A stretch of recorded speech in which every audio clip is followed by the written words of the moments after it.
Ready for some action, Igor?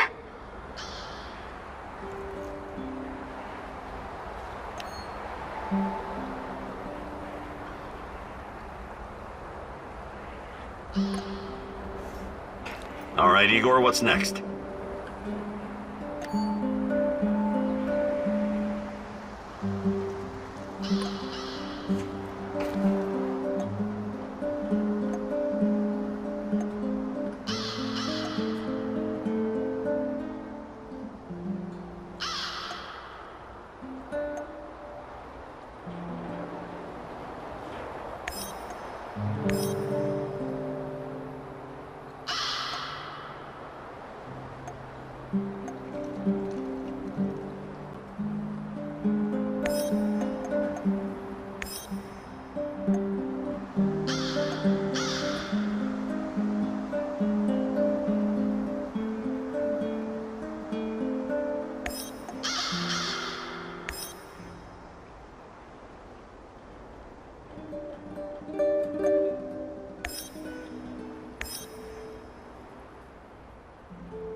Georgy Semenov, a good old Jack Frost.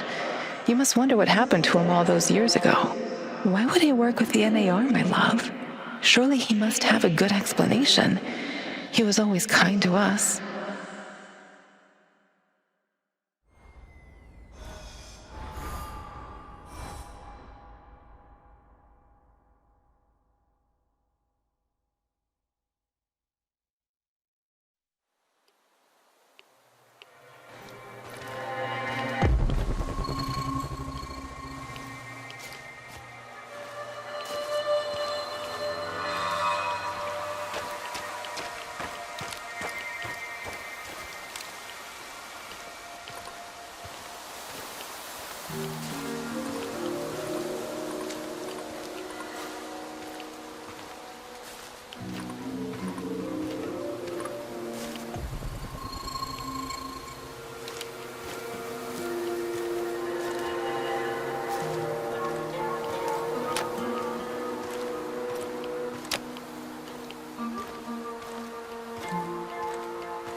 don't get it. We dispatched an entire squad to fly in here and escort this old fart just so he can dig through some papers?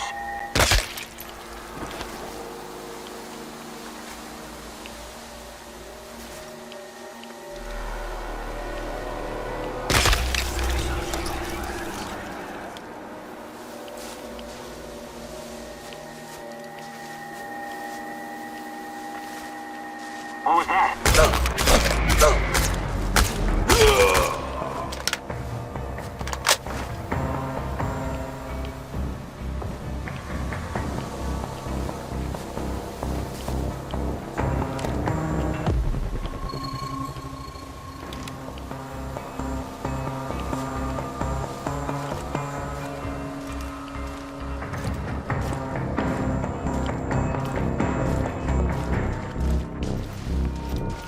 Tango spotted! Engage the wheel!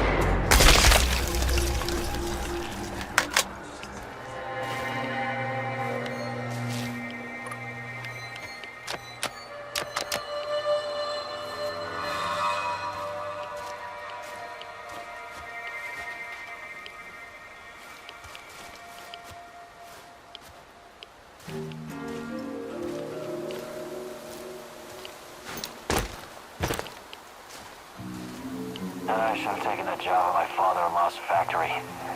Shit.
I'm surprised to see you here.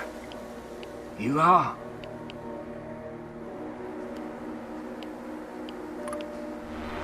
It's Igor. You remember me, Professor Semenov, don't you? It's been a long time.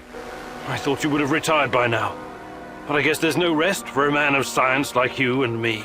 Igor, it's so good to see you. But what are you doing here? It's not safe. What are you doing here, Professor? Are you really working for NAR? Do you know what they're doing in the zone? How they treat the summer shells? Please, Igor, slow down. My concern is science, as it always has been. The politics and administrative piffle, I leave to others. Then what are you doing here exactly? You don't need to worry about me. I haven't turned into Dr. Mengele. I study the local, fauna. They're very peculiar, very dangerous. You must have run into them at some point. There are reports dating back from before the Chernobyl catastrophe. It's very important that we gather every bit of available information. Let the man catch his breath. Otherwise he may become suspicious. He was probably forced to work for NAR. That's my guess. So this is Semenov. Very smooth, very slick. I wouldn't trust him if I were you. Reports? In an abandoned kindergarten? It wasn't only a kindergarten, you know. Back then, we've always been watched, monitored by those who want to control us. I tried to shield you from this. So this place, it used to be KGB document storage. There's a lot of stuff left in the basement. Please, answer me, Professor. Did you sign some sort of pact with NAR? A pact? How melodramatic, how ominous. I signed a confidentiality agreement and a contract of work, yes. But I'm not responsible for how they police their facilities. They have people for that. Can't you see what's going on here? This is much too important to leave to the half-wits in military uniforms and Armani suits. Chernobylite needs to be properly studied by real professionals. I haven't seen Tatiana in 30 years. I seem to have some blank spots in my memory. I can't remember what happened the night of the disaster. I need to find her. I need to find out what happened to us. Reactor number 4. That was a real disaster. Some of our colleagues paid the ultimate price for this misguided experiment. That's what happens when politicians are placed in charge of scientists. And Tatiana, such a sweet girl, and your friend Boris. You three were inseparable. I called you my 3 musketeers, remember? Look, my security detail will be back soon to collect me. I don't want them to hurt you or start asking questions. How can I get in touch? I will find you. Now, go.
Do you have a moment? What's on your mind, Olga? I was thinking about an old woman I used to know, Alina. She lived in our village. She had so many stories to share. About the revolution of 1917, collectivization, the Great Famine, Nazi tanks rolling through the marshes, her husband dying in the Great Patriotic War, persecution by the NKVD, the Chernobyl disaster. Fascinating. She must have been at least 100 years old. She was very old indeed. Nothing could shake her. She never stopped wandering the woods and marshes of Pripyat, gathering herbs and mushrooms, until the lurkers killed her. Such a pointless death. I'm sorry. She must have been a very brave woman. I asked her once, what kept her going through all those dark years? Do you know what she said? I wanted to live. It was as simple as that.